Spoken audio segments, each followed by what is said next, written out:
Okay, today I'm going to be reacting to Unnatural Vegan's Can Hunting Be Ethical video.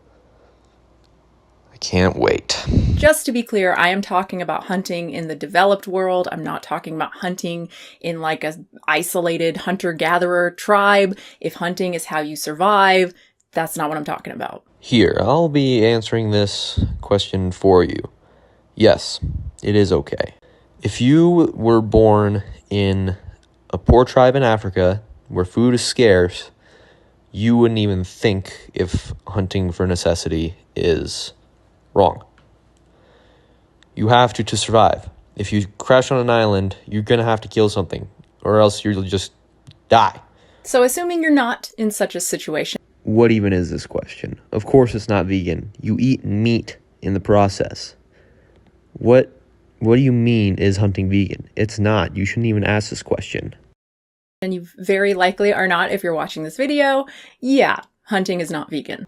What a surprise. The products of hunting are not vegan in themselves. Hunted meat is not a vegan food. Hunting out of necessity to, for instance, protect crops, so shooting rabbits to keep the population under control on a vegetable farm, could still be vegan. Okay, so being vegan means you kill more than a hunter. Even if it's for defense, it's still killing from the animal's perspective. They don't know it's yours. They don't know they shouldn't be eating it.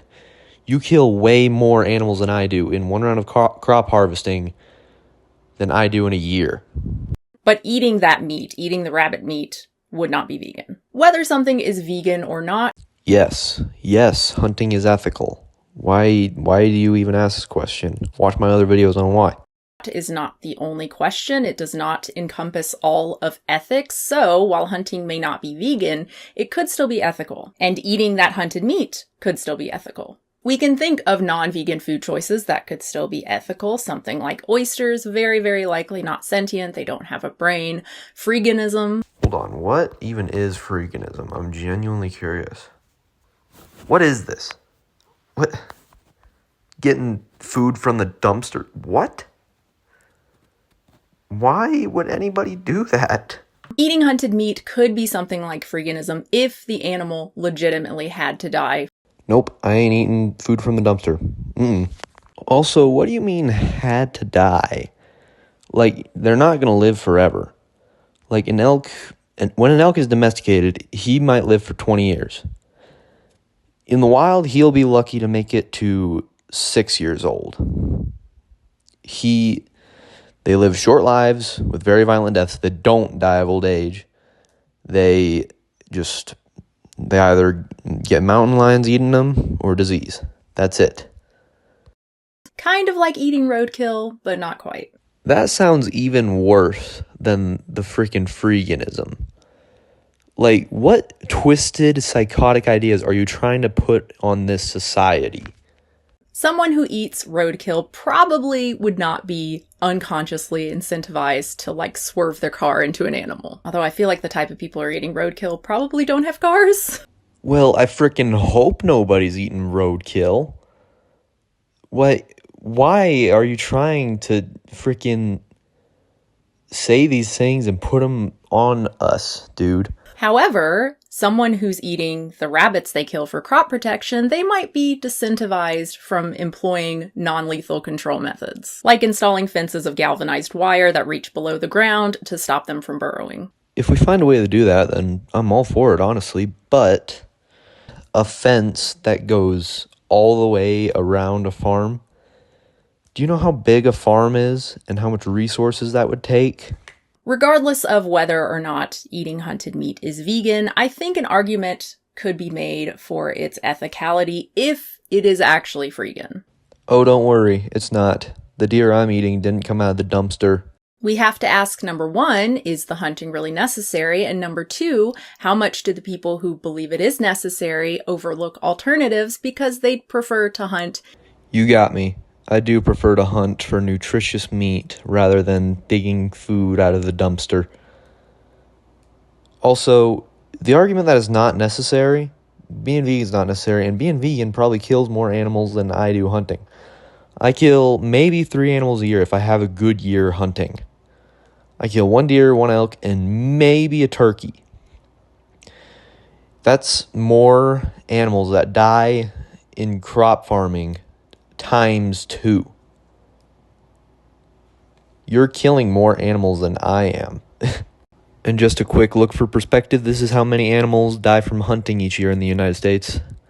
And this is how much animals die from crop harvesting. And eat the meat anyway. Deer hunting is a great example. A deer hunter might say they're doing it to control the population, to protect the environment, for wildlife conservation. Hunting licenses and fees are a major source of revenue for state hunting agencies. These hunting, fishing, wildlife agencies, over 50%. These organizations manage the land for hunting, and their goal is not to reduce the number of animals on that land. Their goal is to increase it. Hatching fisheries, clearing forests to increase habitat, and they are really, really good at it. Their policies brought the U.S. white-tailed deer population from 300,000 to 30 million in 100 years. So they got the population back up to where it was pre-colonization. This is not conservation. It's a state-run farming operation. Okay, there are deer farms, but I live in Utah, where I hunt mule deer, not whitetail, mule deer. And we don't have deer farms. All the deer have been raised in the wild. There's deer in those mountains that have never seen a human in their life. Also, you're only looking at one animal, white-tailed deer.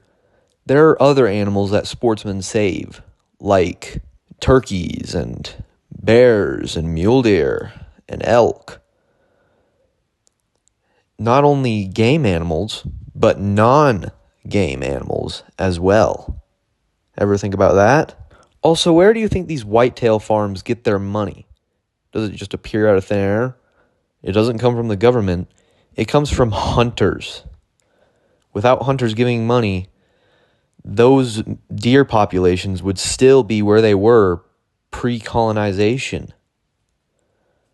How much money did you donate to conservation, lady? And they've maintained these numbers while sustaining high rates of hunting. In other words, they use these practices to maintain these populations because of hunting. Yeah, because hunting protects the natural world, and they need hunting to give conservation money and protect the natural world.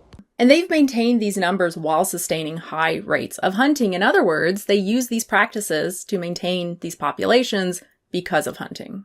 Hunters and fishermen pay taxes same as you.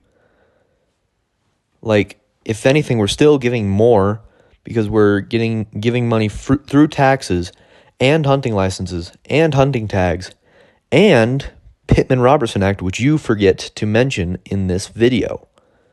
Here's a quick chart to explain what Pittman-Robertson Act is. The only places with major overpopulation issues that aren't intentionally created for hunting are the suburbs. Deer are edge dwellers. They like to eat grass, but they also like to hide out in thickets. So you need lots of grazing area and lots of cover to maximize populations. Want to know how we protect those grazing areas from urbanization? Through money from hunting. Like large lawns and grassy roadside banks next to trees. The suburbs. These environments increase the deer carrying capacity of the ecosystem in the same way that the management practices do. There's a reason why you can find them everywhere, like in the neighborhoods in the suburbs. It's because there's too many of them. The only predators they have are humans. If we get rid of humans, it's just going to get worse. It's just that in this case, it's accidental. Can recreational hunting help reduce the population here? Yes, it does. If it doesn't reduce the population, why are you getting upset over it? Hunting bucks, which is usually the only kill that's allowed.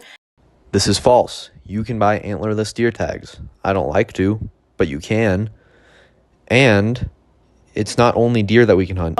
Has virtually no impact on population, generation to generation. That's because one male can fertilize a lot of females. Which is why I only like to hunt males. Also, it does have a major impact on the population. White-tailed deer are so invasive, like I said, because they have only one predator, us. This is why wildlife agencies issue permits for bucks. They are looking for a sustainable population to make more bucks. Again, you can buy antlerless deer tags. There's some states where you can actually hunt antlerless deer. Even modest hunting of does, female deer, has virtually no effect, either because of increased food supply. Okay, let's say that one year you get a lot of rain. There's plenty of water to drink, plenty of food to eat for the deer. Then the other year, there's a drought.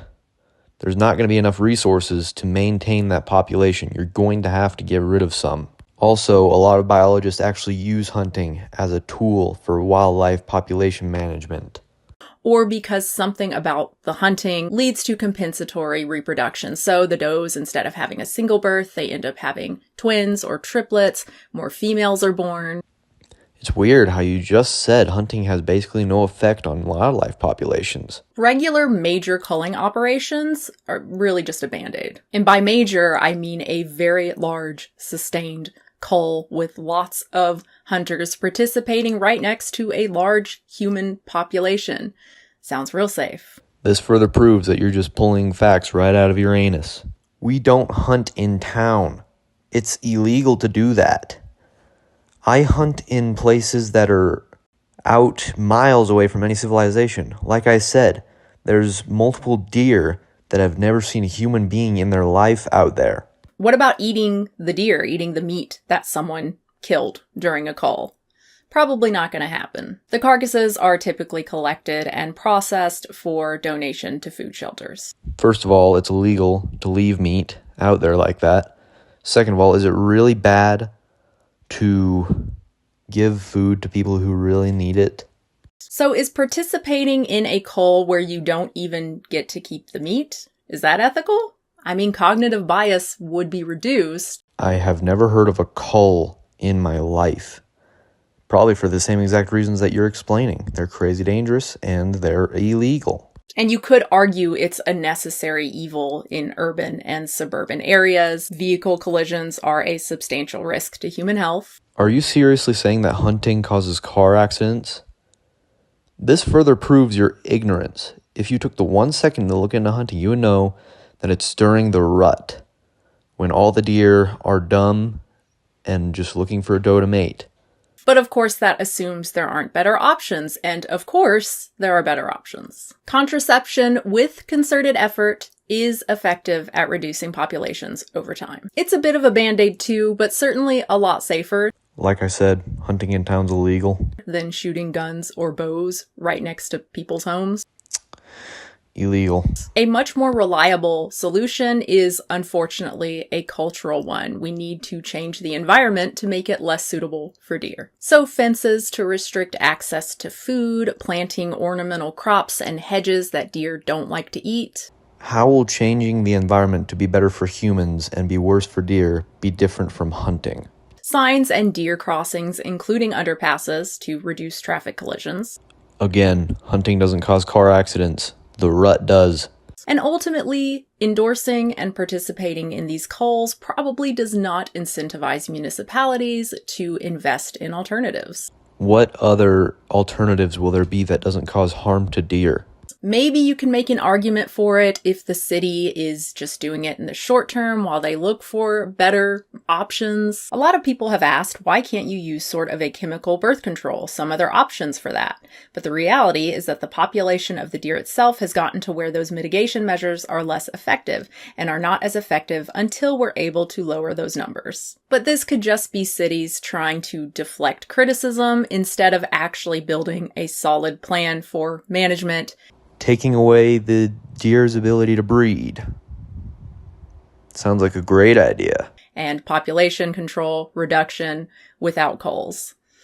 It's hard to say. But erring on the side of shooting a bunch of animals because maybe the government will do something better someday? I don't know. I'm having a real hard time believing that's the ethical choice here. What better choice do we have that doesn't involve taking away a lot of money or hurting the deer further? You know absolutely nothing about hunting. It is clear to all of us. So basically, while I believe it is possible to hunt ethically and to eat ethical hunted meat, It's highly unlikely. There are just way too many variables involved, and it's so likely the hunting is unnecessary, and of course the incentive is there. The people eating hunted meat probably really want to eat that meat, so they're more likely to tell themselves whatever their conscience wants to hear in order to keep eating that meat. Right, like the same way you're telling yourself that crop deaths are justified by saying that these animals who had no idea that they were on a property who belonged to somebody and they were eating crops that belonged to somebody, but shooting them in the field and leaving them out in the field to rot is, in fact, justified. Plus the pesticide deaths and the animals that get poisoned from the pesticides accidentally, and the animals that eat the pesticide animals. You kill way more animals than I do in a single year just by eating a single salad. Quit yapping about crap you know nothing about. Thank you for watching.